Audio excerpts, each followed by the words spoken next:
سنة 1977 الحدود بين مصر وليبيا كانت بتغلي.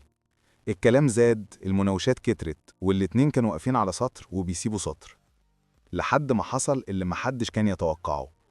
4 أيام بس قلبوا شكل المنطقة، واتسجلوا في التاريخ باسم حرب الأيام الأربعة. لكن يا ترى إيه اللي حصل؟ وإزاي المناوشات الصغيرة اتحولت لحرب كاملة بين شعبين إخوات؟ ويعني إيه أصلاً حرب 4 أيام؟ وإزاي بدأت وإزاي خلصت ومين كسب؟ قصة غريبة ودرامية، وكل يوم فيها كنت تحس إنه فيلم مستقل. علشان نفهم اللي حصل لازم نرجع ورا شوية. بعد حرب أكتوبر 1973 مصر بدأت تتحرك ناحية السلام وتعويض الجيش وإعادة بناء الاقتصاد. لكن في نفس الوقت ليبيا بقيادة القذافي كان ليها توجه مختلف خالص، رفض كامل لأي سلام وصدام سياسي مع الجميع تقريباً. الخلافات السياسية بين السادات والقذافي زادت، وكل واحد بقى شايف التاني ماشي في طريق غلط. ليبيا بدأت تستضيف معارضين مصريين، ومصر بدأت تنتقد تدخل القذافي في المنطقة، والكلام طلع عن السيطرة. الحدود ما كانتش هادية، عمليات تهريب، احتكاكات بين الجنود، تبادل اتهامات، والإعلام كان مولع نار بين الطرفين.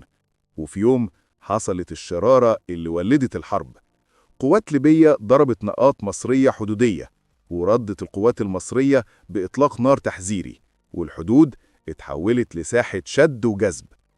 كل طرف كان شايف التاني هو اللي بدأ، وكل مرة يحصل اشتباك بسيط يترد عليه اشتباك أكبر. الساعة كانت بدري، القوات المصرية اتحركت تجاه الحدود.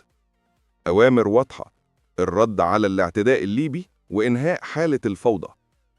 المدرعات تقدمت، المدفعية اشتغلت، والطيران المصري بدأ يسيطر على سماء المعركة. وبمجرد ما دخلت القوات المصرية مدينة السلوم اتجهت سريعاً للحدود وبدأ الاشتباك الحقيقي. خلال ساعات خطوط الدفاع الليبية اتكسرت، والقوات المصرية دخلت مدينة الجميل داخل ليبيا. الجيش المصري في التوقيت ده كان خارج من خبرة أكتوبر، تنظيم عالي، انضباط، استخبارات مظبوطة، وقوات جاهزة. أما الجيش الليبي رغم أن معداته كانت أقوى على الورق، إلا أن التدريب والإدارة ما كانوش على المستوى. القوات المصرية سيطرت على مناطق حدودية بسرعة كبيرة، مدرعات ليبية اتدمرت، كتايب كاملة انسحبت، ومواقع كتير اتوقفت عن القتال من أول 48 ساعة. الطيران المصري كمان كان عامل حسم، ضرب مخازن ذخيرة ومدرعات ومهابط. بعد 4 أيام كاملة من اشتباكات عنيفة وتقدم مصري واضح، بدأت ضغوط عربية ودولية تتدخل، خصوصاً من الجزائر والرئيس الفلسطيني ياسر عرفات. مصر وافقت توقف إطلاق النار، وليبيا وافقت تسحب قواتها، وبدأ الهدوء يرجع تدريجي. القوات المصرية رجعت لمواقعها، لكن بعد ما وصلت رسالة واضحة: الحدود المصرية خط أحمر، والجيش المصري مش هيسيب اعتداء يعدي بسهولة.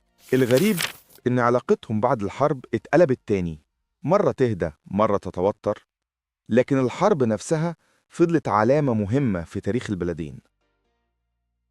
ولحد النهاردة ناس كتير عمرها ما سمعت عن الحرب دي، رغم إنها واحدة من أسرع المواجهات العسكرية اللي حصلت في المنطقة. ودي كانت قصة حرب الأيام الأربعة، حرب قصيرة لكنها مليانة تفاصيل وسياسة ودراما وقرارات مصيرية. لو عجبتك القصة ما تنساش تعمل لايك وتشترك في القناة، واكتب لي في التعليقات تحب اتكلم عن أي معركة أو قصة تاريخية الفترة الجاية.